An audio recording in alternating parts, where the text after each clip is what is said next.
Good morning, class. I am Hare Krishna Bhagwat, and I am again with something that I had taken for you all. It's all about the NEET examination, which is going to be conducted in forthcoming month in year 2020. And this video is about do and don'ts for the NEET UG examination. मैं आज आपके सामने जिन बातों को बताने जा रहा हूँ वो क्या हैं, वो स्ट्रैटेजी हैं किस तरह से आप नीट की तैयारी करें ताकि आप इस वर्ष जो लॉकडाउन के कारण जो हमारा नीट का एग्ज़ामिनेशन जो 5 मई को होने वाला था, जो आगे बढ़ गया है, उस एग्ज़ामिनेशन को हम जो बढ़ गया है और उस बीच जो हमको समय मिला है, इस समय का हम अधिक से अधिक उपयोग कर अपनी एक स्थान को सुनिश्चित कर लें कि भाई मेरा नीट में ये मेरे को आने जा रहा है। क्या ख़ास है इस साल के नीट के एग्ज़ामिनेशन के बारे में, इस पर थोड़ा ध्यान दे लें तो इसमें किसी भी तरह का चेंज नहीं हुआ है। Nothing is change except the time of the examination is increase from 5 May to be expected to the last of the June. जैसा कि हम लोगों को पता है कि या तो ये जून में या जुलाई में होने जा रहा है। अब तक इसका डेट निश्चित नहीं है और जो ये 5 मई को होता था, बस ये हमारे पास ये 2 महीने और हमारे पास अतिरिक्त मिल गए हैं जहां हम अपने आप को और अच्छे से तैयारी कर सकते हैं।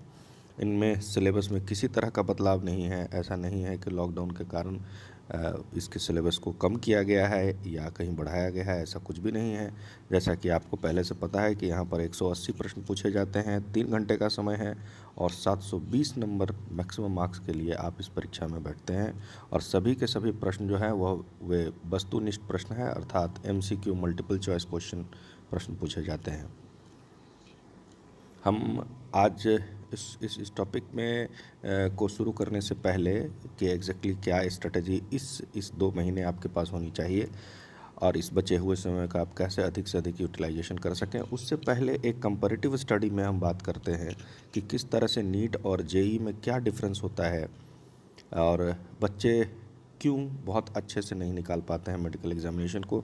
यदि ज़हनी तौर पर देखा जाए तो नीट का जो एग्ज़ामिनेशन है वो बड़ा ही आसान होता है comparison to the engineering examination, लेकिन बच्चे इसमें टाइम मैनेजमेंट पर बहुत अच्छे से ध्यान नहीं देते हैं, जिसके वजह से उनको परेशानी होती है। देखिए, यहाँ पर हमने एक छोटा सा कंपेरिजन करा है जेई मेंस और नीट एग्ज़ामिनेशन के बीच। देखिए, यहाँ एक साइड हमने बनाया है कि यहाँ पर फिजिक्स, केमिस्ट्री और मैथमेटिक्स के 75 प्रश्न पूछे जाते हैं, जिनसे 360 नंबर के होते हैं और प्रत्येक जो होता है 25-25 नंबर के मार्क्स के होते हैं सब्जेक्ट से। और इसमें फ़िज़िक्स जो होता है वो कंट्रीब्यूट करता है लगभग 33%, केमिस्ट्री भी वैसा ही और मैथ भी वैसा ही। मतलब यहाँ पर इक्वल वेटेज है मार्क्स का एंड इक्वल वेटेज, और आपको समय भी इक्वली इनको देना होता है। जैसे आमतौर पे बच्चों को देखते हैं कि वो फिज़िक्स, केमिस्ट्री या मैथ को पढ़ने वाले बच्चे सप्ताह में 3 दिन अल्टरनेट करके पढ़ते हैं कि आज फिजिक्स का क्लास है, आज केमिस्ट्री है, आज मैथमेटिक्स है, उस तरह से पढ़ते हैं।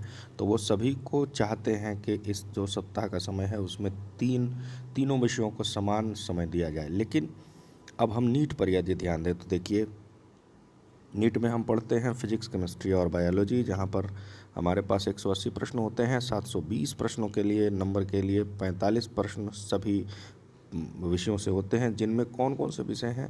तो यहाँ पर याद रखने वाली बात, यहाँ पर बच्चे हमेशा बायोलॉजी को एज अ होल मानते हैं, जबकि उनको यह बात ध्यान में उनको होना चाहिए। और यही की सक्सेस का सबसे बड़ा मंत्र यहाँ पर यह है कि यदि आप इस बात को समझ जाएं कि जो बायोलॉजी है उसके 2 भाग हैं, बॉटनी और जूलॉजी हैं।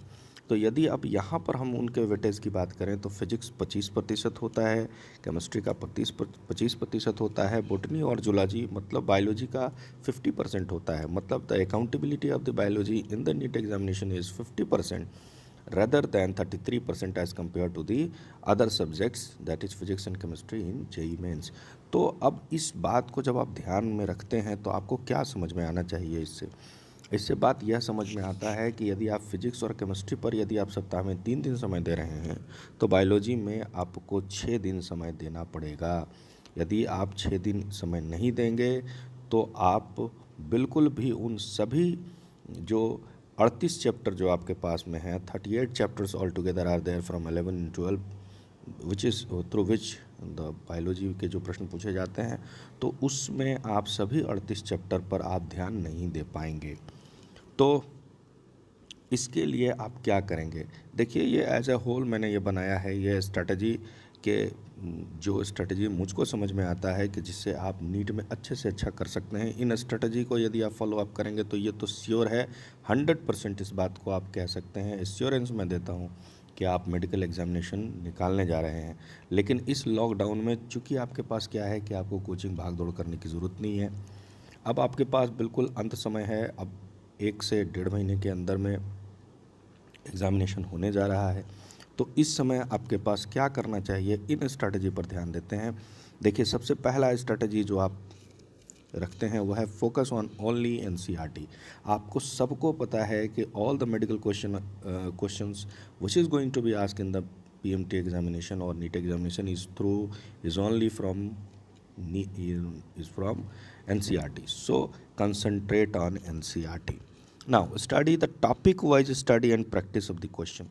टॉपिक वाइज मीन्स जैसे किसी पार्टिकुलर टॉपिक को यदि आप पढ़ रहे हैं तो आप उसी टॉपिक पर ध्यान दें और उस टॉपिक को पढ़ लें, समझ लें और फिर उस टॉपिक से संबंधित जो प्रीवियस ईयर के प्रश्न हैं उनको देख लें और जो उससे संबंधित मॉडल सेट पेपर है उसको देख लें।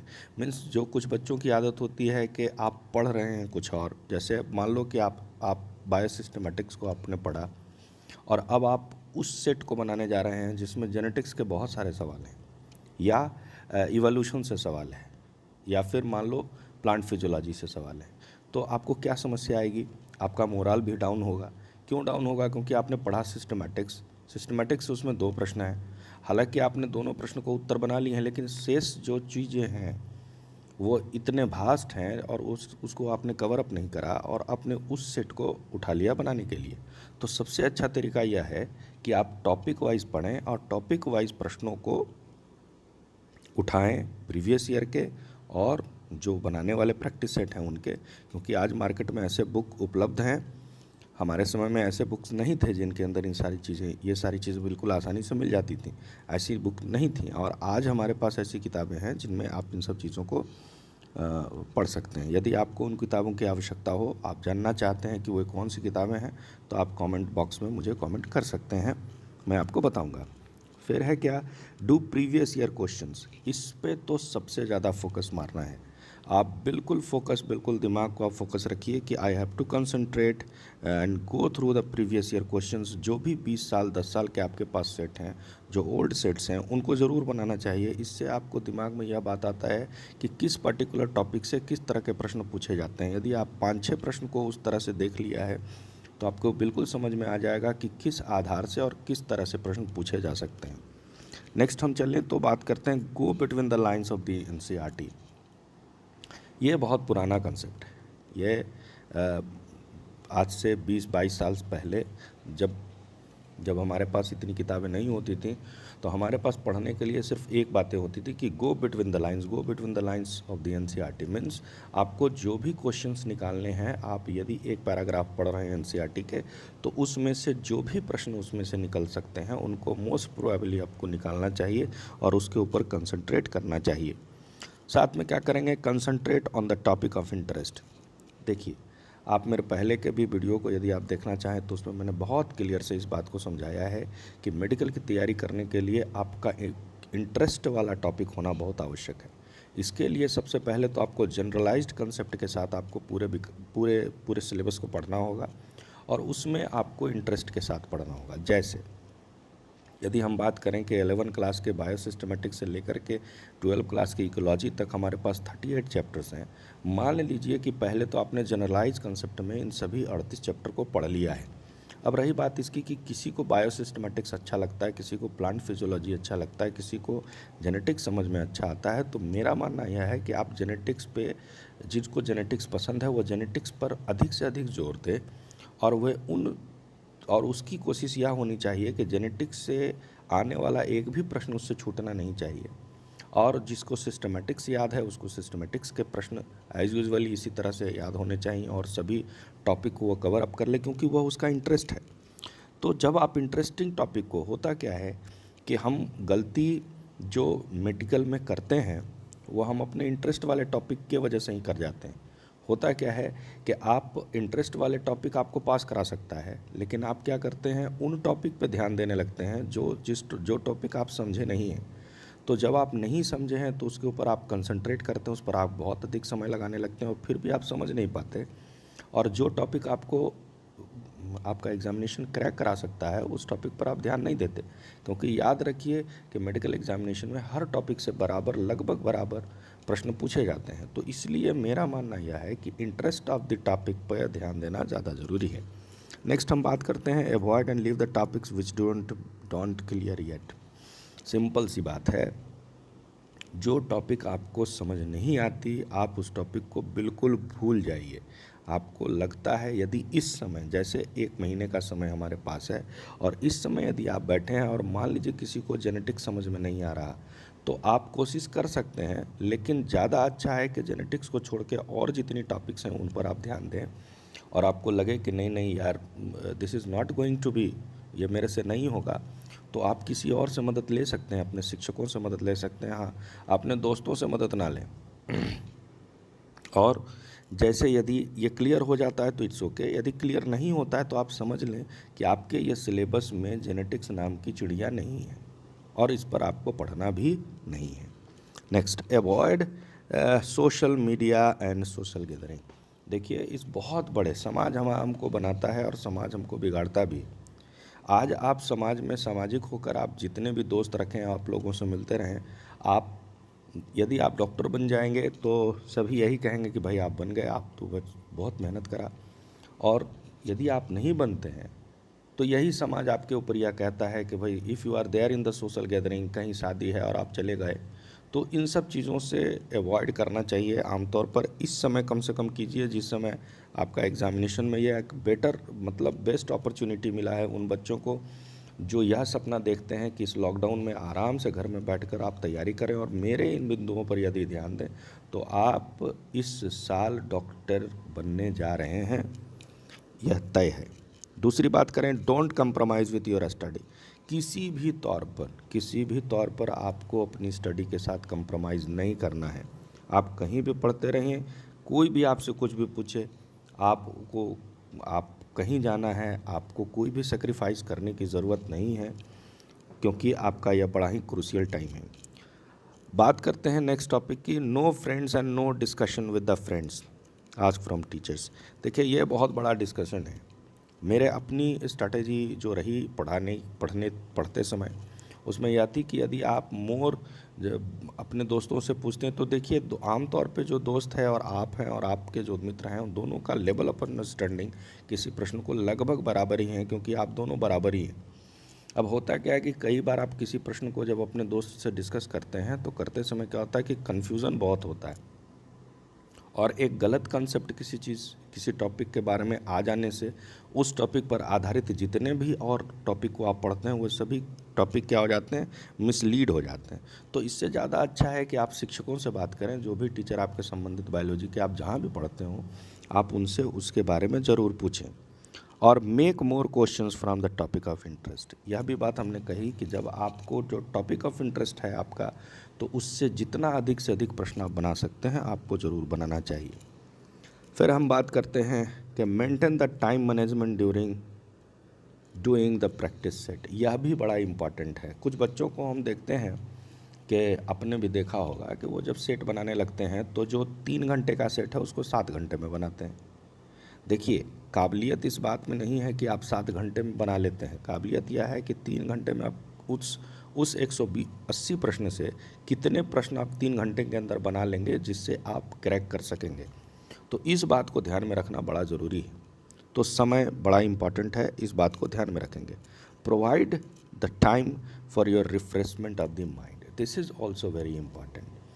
कई बच्चों को देखा है कि वे अपने पढ़ने के धुन में लीन हो जाते हैं कि वो खाने पीने और भी तरह के चीज़ों को पर ध्यान नहीं देते। यदि आपको गाना सुनने की आदत है तो आप ज़रूर गाना सुनें, आपको खाने पीने की आदत है तो आप उसको मेंटेन करें। ये सारी चीज़ें इसलिए आवश्यक हैं कि यदि आप इन सब चीज़ों को नहीं मेंटेन करेंगे तो आप बहुत बेटर रिजल्ट, क्योंकि आप बोझिल होते चले जाएंगे और इंटरटेनमेंट का आपके पास कुछ साधन नहीं होगा। तो आप बिल्कुल अपने आप को समय दीजिए, गाने पे परिवार के साथ बैठिए, फैमिली के साथ बैठिए, आप टीवी देखिए, न्यूज़ देखिए, आप ऐसी चीज़ों को पढ़िए। यदि आप मैगज़ीन पढ़ते हो तो उनको भी थोड़ा पढ़िए। मीन्स दिमाग को रिफ़्रेश करने की भी आवश्यकता होती है, इसको ज़रूर करें। एक और जो कि सबसे इम्पॉर्टेंट चीज़ है, save 1 hour for the physics. देखिए, बायोलॉजी वाले का आम तौर पर जो मेडिकल स्टूडेंट होते हैं वो इंजीनियरिंग वाले से अलग होते हैं। उनका किस चीज़ में हाथ तंग होता है, यह बात आप मानते हैं। उनका तंग होता है किस में, न्यूमेरिकल्स बनाने में। फिजिक्स में बहुत सारे न्यूमेरिकल बेस्ड प्रश्न होते हैं। अब क्या है कि यदि आपके पास जो समय बचता है, बायोलॉजी और केमिस्ट्री से आप समय बचाना है आपको फिजिक्स के लिए। यदि आप 1 घंटा फिजिक्स को देते हैं तो याद रखिए आपका मेडिकल निकल रहा है। यह बात बड़ा ही इम्पॉर्टेंट है, आप फिजिक्स को ज़रूर समय दीजिए। नेक्स्ट हमारा जो टॉपिक है वो क्या कहता है कि बी एक्यूरेट एज 100%। कैसे आप एक्यूरेट हों किसी प्रश्न का उत्तर देने के लिए। जैसे 4 बच्चों ने इस प्रश्न में 4 ऑप्शंस होते हैं, उन ऑप्शन में से कौन मोस्ट अप्रोप्रिएट है, तो जो 99.9% लगता है उसको भी आप मत देखें। जो 100% आपको आंसर सही लगता है वही उसी पर जाएं। कितना 100%? जितना, जैसे आपका जो नाम है, आपका नाम, जैसे आपसे कोई पूछे व्हाट्स योर नेम, तो जो आप नाम बताएंगे you are 100% accurate about it, तब आप अपना नाम बताएंगे। उसी तरह से आप 100% एक्यूरेट होकर किसी भी प्रश्न का उत्तर देंगे। जो 95% हो उसको छोड़ देना है, उसको leave it, it is more, क्योंकि नेगेटिव, क्योंकि होता क्या है, बहुत सारे बच्चे नेगेटिव प्रश्न जो हो जाता है, नेगेटिव मार्किंग के वजह से वे मेडिकल नहीं निकाल पाते हैं। और जबकि कुछ बहुत बच्चे जो एक्यूरेट बना कर आते हैं और वो सही हो जाता है, उनका सिलेक्शन हो जाता है। ये बात आप भी जानते हैं। नेक्स्ट लास्ट हमने फिर से कहा, focus on the topic of the interest. जो टॉपिक आपका इंटरेस्टिंग है उसके ऊपर बहुत फोकस कीजिए और उस पर बहुत बहुत बहुत ही ध्यान दीजिए। और lastly, that is last but very important is that need help and ask me. यदि आपको कहीं पर भी इन सब चीज़ों के बारे में लगता है कि नहीं सर, मेरे को सर की बातें समझ में आई हैं और मुझको इस बार मेडिकल निकालना है, क्योंकि मैं भी चाहता हूं कि आप मेडिकल निकालें, इसलिए मेडिकल निकालें क्योंकि भविष्य में मैं जब बीमार पड़ूं तो मैं चाहूं कि मुझे एक टीम ऑफ डॉक्टर्स इलाज करें और उस टीम में आप भी शामिल हों। तो इस उम्मीद के साथ मैं आप सबको बेस्ट ऑफ लक कहता हूं और आपसे मैं दोबारा मिलूँगा। और आप इसी तरह मेरे वीडियो को देखते रहें और पढ़ते रहें। Thank you.